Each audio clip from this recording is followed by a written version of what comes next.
Hello friends, आज मैं आपके सामने साइंस का टॉपिक लेकर आई हूँ।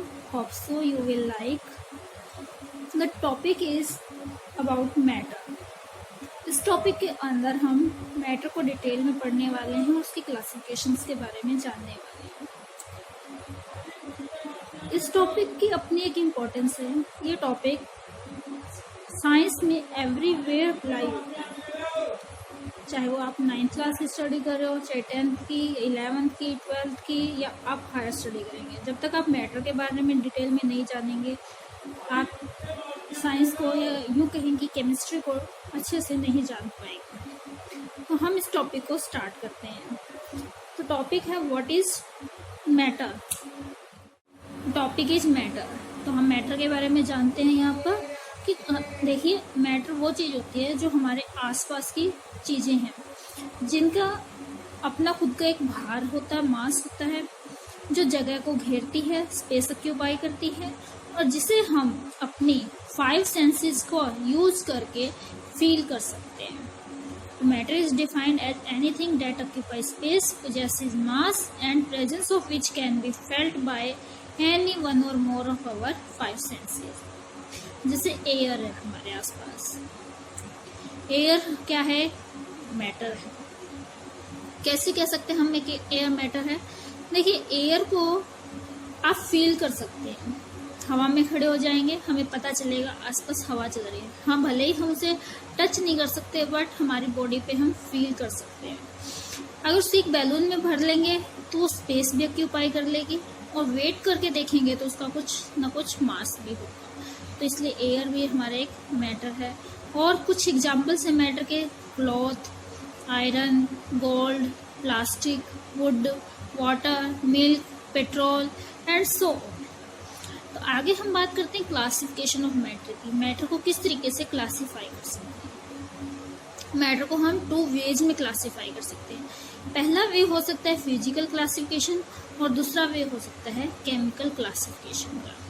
देखिए, फिजिकल क्लासिफिकेशन जो है वो फिजिकल स्टेट पर बेस्ड होती है। और फिजिकल स्टेट हमें पता है, स्टेट मैटर की 3 स्टेट्स होती हैं, जो कि हम बहुत लोअर क्लासेस में सीख लेते हैं आजकल। तो वो 3 स्टेट क्या है मैटर की? सॉलिड, लिक्विड और गैसेस। तो फिजिकल क्लासिफिकेशन के बेस पर हमने मैटर को 3 स्टेट में डिवाइड कर दिया। यहाँ पर जो कंडीशंस आपने रखी हैं वो ऑर्डिनरी कंडीशंस लिए हैं हमने टेम्परेचर और प्रेशर के लिए। ऑर्डिनरी का हम कह सकते हैं कि हमने रूम टेम्परेचर पे इनको स्टडी कर रहे हैं। तो रूम टेम्परेचर पर या ऑर्डिनरी कंडीशंस के ऊपर ये क्या है? सॉलिड है, लिक्विड है और गैसेज। अब देखते हैं सॉलिड क्या होते हैं। A substance is said to be solid if it possesses a definite volume and definite shape. जैसे कि आपके पास एक ईंट है, ब्रिक का अगर आप वॉल्यूम चेक करेंगे तो उसका वॉल्यूम जो है डेफिनेट वॉल्यूम, और जो उसका शेप है, शेप भी क्या है? डेफिनेट है। इसी तरीके से और एग्जांपल क्या है इसके? शुगर है, आयरन है, गोल्ड है, वुड है, एंड बहुत सारे और भी एग्जांपल इसके हमें देखने को मिल सकते हैं हमारे आसपास। अब बात करेंगे लिक्विड की। लिक्विड क्या है? Liquid is a substance which possesses definite volume but not definite shape। जिसका वॉल्यूम डेफिनेट होगा बट शेप डेफिनेट नहीं होगी। अगर शेप डेफिनेट नहीं होगी तो क्या होगा? They take up the shape of vessel in which they are put. वे उसी बर्तन का शेप ले लेंगे जिनमें आप उनको रखेंगे। जैसे पानी है, वाटर का वॉल्यूम डेफिनेट है लेकिन शेप डेफिनेट नहीं है। अगर आप उसको बाउल में डालोगे तो बाउल का शेप ले लेगी, बकेट में डालोगे तो बकेट का शेप ले लेगा। इसी तरीके से milk, oil, mercury, alcohol etcetera, these all are the examples of liquid. Now we will talk about gases. What is gases? A gas is a substance which neither possesses definite volume nor definite shape। जिसका ना तो कोई definite volume होता है ना ही कोई definite shape होता है। ऐसा क्यों होता है? क्योंकि they fill up the whole vessel in which they are put. जिस वेसल में उसको हम रखते हैं उस पूरे वेसल को फिल अप कर लेते हैं, इसलिए ना तो उनका डेफिनेट वॉल्यूम होगा ना ही डेफिनेट शेप होगा। जैसे hydrogen, oxygen, carbon dioxide, air etcetera. अगर आप थोड़ी सी गैस लेकर के एक छोटे से बैलून में डालेंगे तो उसको फिल कर लेगा, और उसी गैस को आप थोड़ी सी गैस को किसी बड़े बैलून में डालोगे तो पूरे बड़े बैलून को फिल अप कर लेंगे। इसलिए ना तो गैसेस का डेफिनेट वॉल्यूम होता है ना ही कोई डेफिनेट शेप होता है। यहाँ फिगर में आप देख पा रहे हैं कि ये जो सॉलिड है, लिक्विड है और गैसेज, इनके अंदर पार्टिकल्स का अरेंजमेंट भी डिफरेंट रहता है। जो सॉलिड होते हैं उसके जो पार्टिकल्स होते हैं वो वेरी क्लोजली पैक्ड होते हैं। उनके बीच में जो खाली स्पेस आप कह सकते हो, वैकेंट स्पेस जो होता है वो बहुत कम या ना के बराबर होता है, जबकि लिक्विड के पार्टिकल्स थोड़ा दूर दूर होते हैं और उनके बीच में थोड़ा सा वैकेंट स्पेस भी होता है। गैसेस के पार्टिकल बहुत ज़्यादा दूर दूर होने के कारण उनके बीच में जो खाली स्पेस होता है वो स्पेस बहुत ज़्यादा होता है, और इस खाली स्पेस को, वैकेंट स्पेस को हम इंटरमॉलिक्यूलर स्पेस कहते हैं। इंटरमॉलिक्यूलर स्पेस अगर ज़्यादा होगा तो पार्टिकल्स के बीच की बॉन्डिंग वीक हो जाती है। तो यूं कहें कि गैसेस के पार्टिकल बहुत ज़्यादा दूर होते हैं, इसलिए इनके पार्टिकल्स की बॉन्डिंग जो है, intermolecular bonding, intermolecular forces of attraction, वो क्या होंगी? वेरी वेरी वीक होंगी। लिक्विड में पार्टिकल थोड़ा क्लोज आ जाने की वजह से इंटरमॉलिक्यूलर फोर्सेस ऑफ अट्रैक्शन थोड़ी बढ़ जाती है, जबकि सॉलिड के पार्टिकल हमें बहुत क्लोज दिखाई दे रहे हैं, इसलिए इनके पार्टिकल का बीच का जो इंटरमॉलिक्यूलर फोर्सेज ऑफ अट्रैक्शन है वो बहुत ज़्यादा स्ट्रॉन्ग होता है। और इसी वजह से सॉलिड्स को ब्रेक करना वेरी वेरी डिफिकल्ट होता है। लिक्विड को थोड़ा इजीली ब्रेक किया जा सकता है, इसके पार्टिकल्स को थोड़ा इजीली ब्रेक किया जा सकता है, और गैसेस के पार्टिकल्स के बीच की बॉन्डिंग को ब्रेक करना और भी इजी होता है। Now see, all the three states are interconvertible states. आप इनके टेम्परेचर और प्रेशर की कंडीशंस को चेंज करके एक स्टेट को दूसरी स्टेट में चेंज कर सकते हैं। सॉलिड को लिक्विड में चेंज किया जा सकता है हीटिंग करने पर, और फर्दर हीटिंग करने पर लिक्विड गैसेज में कन्वर्ट हो जाते हैं। फॉर एग्जाम्पल, अगर आपके पास आइस है, आइस को आप गर्म करेंगे तो लिक्विड वाटर में कन्वर्ट हो जाएगा, और लिक्विड को आप हीट करेंगे तो बॉयल होकर के वेपर्स में, गैसेस स्टेट में कन्वर्ट हो जाएगा। इसी तरीके से गैसेस को अगर आप कूल कर देंगे, ठंडा कर देंगे तो लिक्विड बन जाती है, और लिक्विड को और ज़्यादा ठंडा करने पर वो सॉलिड में कन्वर्ट हो जाते हैं। अब यहाँ पर एक चीज़ जो जानने वाली है वो ये है कि आपको वेपर और गैस में डिफरेंस पता होना चाहिए।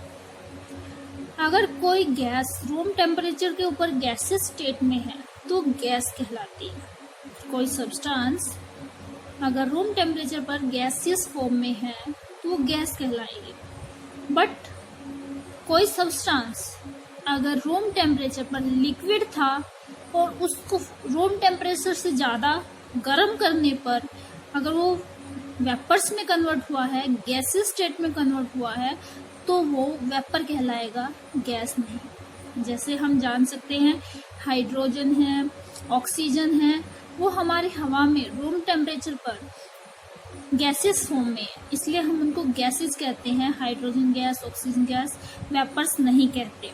लेकिन पानी जो कि रूम टेम्परेचर पे एक लिक्विड है, उसको हमें बॉईल करना पड़ता है, रूम टेम्परेचर से ज़्यादा गर्म करना पड़ता है, तब जाकर वो गैसेस स्टेट में कन्वर्ट होता है, जो कि उसके वेपर्स कहलाते हैं। तो लिक्विड के वेपर्स हैं, वाटर के वेपर्स हैं, वाटर की गैस नहीं है, जबकि ऑक्सीजन, हाइड्रोजन वेपर्स ना होकर के क्या है, गैसेज है। आई थिंक ये आपको क्लियर है टॉपिक कि डिफरेंस बिटवीन गैस और वेपर क्या है। अब हम बात करेंगे केमिकल क्लासिफिकेशन ऑफ मैटर की। जो केमिकल मैटर्स को क्लासिफाई किया गया है वो 2 टाइप्स में क्लासिफाई किया गया है। First one is homogeneous and second one is heterogeneous. और जो मटेरियल वर्ड यूज किया जाता है वो हर तरीके के मैटर के लिए यूज किया जाता है, चाहे वो होमोजीनियस हो चाहे वो हीट्रोजीनियस हो। तो चलिए हम यहाँ पे होमोजीनियस और हीट्रोजीनियस को देख लेते हैं कि क्या है ये चीज़ें।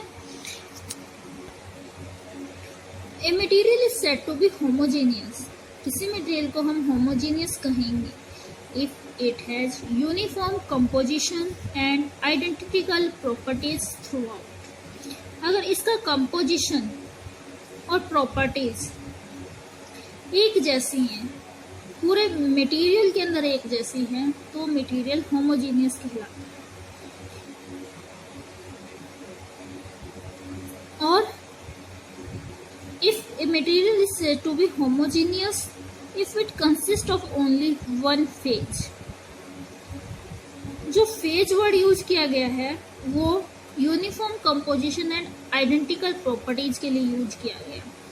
अगर uniform composition and identical properties है तो हम कह सकते हैं उसका सिर्फ वन फेज होगा। जबकि जो हेट्रोजीनियस मिक्सचर है उसकी कंपोजिशन यूनिफॉर्म ना होकर के नॉन यूनिफॉर्म होती है, प्रॉपर्टी आइडेंटिकल ना होकर के डिफरेंट प्रॉपर्टीज शो करता है, यानी कि वो डिफरेंट फेजेस में होता है, एक से ज़्यादा फेजेस वहाँ पे हमें देखने को मिलते हैं, तो मटेरियल हमारा कैसा हो जाता है, हेट्रोजीनियस हो जाता है। एग्जाम्पल के तौर पे मैं आपको इसमें समझा सकती हूँ। मान लीजिए आपने पानी के अंदर, वाटर के अंदर सॉल्ट ऐड अप कर दिया, उसको स्टिर करने के बाद आपने क्या किया, उस सोल्यूशन में से सबसे टॉप पे से एक स्पून फिल कर लिया और उसको टेस्ट किया। कैसा टेस्ट आया आपको, सॉल्टी टेस्ट आएगा। फिर आपने उस उस सोल्यूशन के सेंटर में से आपने एक स्पून फिल कर लिया, अब आपको कैसा टेस्ट आएगा, अब भी वैसे सॉल्टी सेम टेस्ट आ रहा है। और उसके बॉटम से एक स्पून आप फिल करके टेस्ट करेंगे तो भी सेम टेस्ट आएगा। दैट मीन्स जो आपने सॉल्ट सोल्यूशन बनाया था उसका कंपोजिशन यूनिफॉर्म था और हर जगह पे उसकी प्रॉपर्टीज क्या थी, आइडेंटिकल प्रॉपर्टीज थी।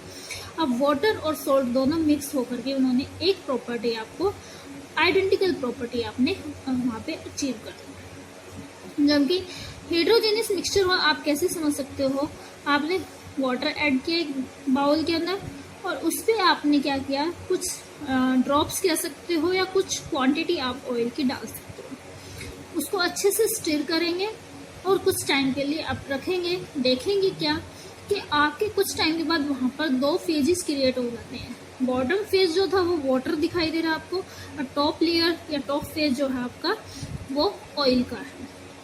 अगर आप टॉप पे से स्पून फिल करेंगे तो आपके पास ऑयल ज़्यादा होगा, हो सकता है वाटर ना भी हो और कुछ ड्रॉप्स वाटर के हो। लेकिन अगर आप बॉटम से फिल करेंगे तो आपको क्या मिलने वाला है, वाटर मिलने वाला है। डैट मीन्स आपको डिफरेंट कंपोजिशन देखने को मिल रही है वहाँ पे, और उनकी दोनों की प्रॉपर्टी भी डिफरेंट होगी। ऊपर ऑयली प्रॉपर्टी शो करेगा वो सोल्यूशन, नीचे वाटरी प्रॉपर्टी शो करेगा। तो इस तरीके से आपको आई थिंक क्लियर है कि होमोजेनियस मिक्सचर वो मिक्सचर होंगे जिनका यूनिफॉर्म कंपोजिशन, आइडेंटिकल प्रॉपर्टीज होगा, बट हेट्रोजेनियस मिक्सचर वो होंगे जिनका नॉन यूनिफॉर्म कंपोजिशन और डिफरेंट प्रॉपर्टीज होंगे मिक्सचर के अंदर, और जो ए नंबर ऑफ फेजेस वहाँ पे कंसिस्ट करेगा। कुछ साइंटिस्ट ने मैटर को केमिकली एक डिफरेंट वे में भी क्लासीफाई किया, जिसमें उन्होंने मैटर को प्योर सब्सटेंस और मिक्सचर्स में डिवाइड कर दिया। प्योर सब्सटेंस और मिक्सचर में डिवाइड करने का वे भी क्या था, सेम केमिकली बेस्ड वे था, जिसमें उन्होंने प्योर सब्सटेंस को डिफाइन किया कि a material containing only one type of substance is known as pure substance, and material having more than one substance or which is not pure are called as mixtures. So जो pure substances थे उनमें उन्होंने सिर्फ homogeneous type के material ही रखे और उनको two types में फिर डिवाइड कर दिया। प्योर सब्सटेंस में फर्स्ट टाइप थी एलिमेंट्स की और सेकंड टाइप थी कंपाउंड्स की। जबकि मिक्सचर जो थे, मिक्सचर में दोनों तरीके के फेज हमें देखने को मिले, दोनों तरीके के हमें टाइप देखने को मिले, होमोजेनियस भी थे और हेट्रोजेनियस भी मटेरियल वहाँ पर थे।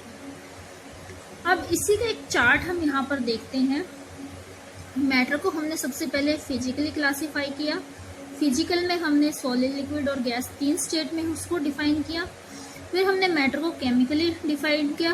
केमिकली हमने होमोजेनियस और हेट्रोजेनियस की बात की, बट केमिकली मैटर को डिफाइन करने का एक डिफरेंट वे भी है, जिसमें हमने इसको प्योर सब्सटेंस और मिक्सचर में डिवाइड किया। प्योर सब्सटेंस फर्दर 2 टाइप के थे, जिसमें एलिमेंट और कंपाउंड्स है। एलिमेंट जो है और कंपाउंड है ये सिर्फ होमोजेनियस टाइप के मटेरियल है, जबकि मिक्सचर में आपके दोनों टाइप के मटेरियल हैं, होमोजेनियस और हेट्रोजेनियस। होमोजेनियस में आपके आ जाते हैं सॉल्यूशंस। मिक्सचर में जो सॉल्यूशन प्रिपेयर किए जाते हैं वो होमोजेनियस सॉल्यूशन भी हो सकते हैं। और यहाँ पे कंपाउंड को फर्दर आगे डिवाइड किया गया, inorganic compound, organic compound.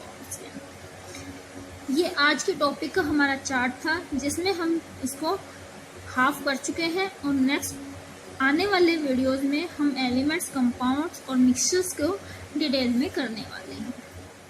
Thank you for